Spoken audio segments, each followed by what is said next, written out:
Hey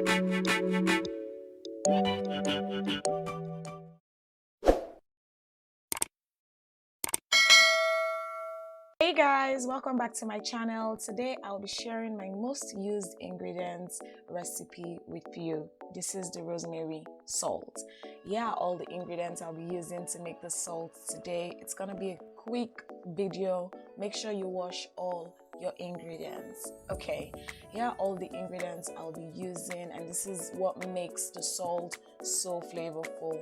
Some fresh rosemary, fresh sage, a couple of cloves of garlic, ginger, and the zest of 1 lemon, and of course some salt. I'm using onion salt. You can use any kind of salt you like to make this recipe. And then the next step is really easy, the easiest, guys.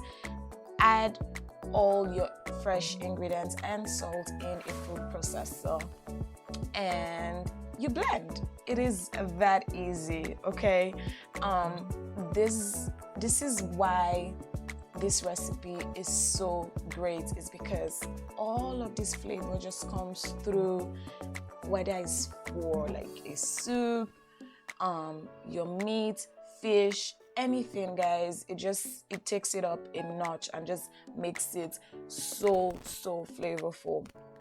And yeah, there you go. That's it. This is like the easiest recipe ever. I store it in a mason jar and put in the fridge and use it for as long as possible. You can store it in an airtight container as well, but I just use a mason jar. And that is it, guys. Until next time, have a good one, guys. Thank you for watching this video, and please subscribe to my channel. I'll see you next time. Bye.